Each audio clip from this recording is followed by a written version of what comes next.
ഈശോ ശരിക്കും സ്തുതിയായിരിക്കട്ടെ. സ്നേഹബഹുമാനപ്പെട്ട വികാരിയച്ച, കൊച്ചച്ച, sisters, teachers, മാതാപിതാക്കളെ, പിന്നെ പ്രിയ കൂട്ടുകാരെ, ഇന്ന് സെപ്റ്റംബർ 21 തിരുസഭ സുവിശേഷകനും യേശുവിൻ്റെ അപ്പസ്തോലനുമായ വിശുദ്ധ മത്തായി ശ്ലീഹായുടെ തിരുനാൾ നാം ആചരിക്കുന്ന ദിനം. ഗലീലയിൽ ഹൽഫയുടെ പുത്രനായാണ് വിശുദ്ധ മത്തായി ജനിച്ചത്.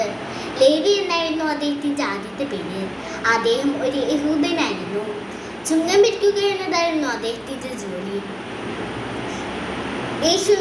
യേശു തലവാത രോഗി സുഖപ്പെടുത്തിയതിനു ശേഷം കേണി സ്ഥലത്ത് തടാകത്തിൻ്റെ തീരത്തു കൂടി നടക്കുമ്പോഴാണ് ലേവിയെ തന്നെ അനുഗമിക്കാൻ വിളിച്ചത്. യേശുവിനെ കണ്ട മാത്രയിൽ തന്നെ ലേവി പൂർണ്ണ മനസ്സോട് കൂടിയിട്ട് യേശുവിനെ പിന്തുടർന്നു. യേശുവിന് വേണ്ടി തൻ്റെ വീട്ടിൽ വലിയൊരു വിരുന്നും ലേവി സംഘടിപ്പിച്ചു. വിശുദ്ധ മത്തായി എന്ന പേരിൻ്റെ അർത്ഥം ദൈവത്തിൻ്റെ സമ്മാനം എന്നാണ്. വിശുദ്ധ മത്തായിയുടെ സുവിശേഷം AD 75-നും 90-നും ഇടയിൽ എഴുതപ്പെട്ടിരിക്കുന്നു എന്നാണ് കരുതുന്നത്. വിശുദ്ധ മത്തായി വരാനിരിക്കുന്ന നീ തന്നെയോ അതോ ഞങ്ങൾ മറ്റൊരുവന് വേണ്ടി ഇനിയും കാത്തിരിക്കണമോ എന്ന സ്നാപക യോഹന്നാനിൻ്റെ ചോദ്യത്തിനുള്ള ഉത്തരം പോലെ തോന്നും വിശുദ്ധ മത്തായി എഴുതിയ സുവിശേഷം. എസെക്കിയേൽ പ്രവാചകന്റെ പുസ്തകത്തിൽ ചിറകുള്ളൊരു മനുഷ്യൻ, ചിറകുള്ളൊരു സിംഹം, ഒരു കാള, ഒരു കരികൻ എന്നിങ്ങനെ 4 ജീവികൾ ചേർന്ന് ദൈവത്തിൻ്റെ സിംഹാസനം വഹിക്കുന്നതായുള്ള ഒരു ദർശനം വിവരിക്കുന്നുണ്ട്. അവർ 4 സുവിശേഷകരുടെ പ്രതീകങ്ങളായാണ് കരുതപ്പെടുന്നത്.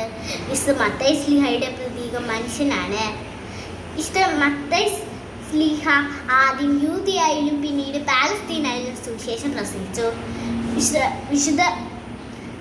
വിശുദ്ധ മത്തായിയുടെ ജീവിതത്തിൽ പ്രായം ചെന്നതിനു ശേഷം എത്യോപ്യയിലെ ഒരു സഭയിൽ സുവിശേഷം പ്രസംഗിച്ചുകൊണ്ടിരിക്കുമ്പോൾ ക്രിസ്തു വിരോധികളാൽ രക്തസാക്ഷ്യം വഹിച്ചു.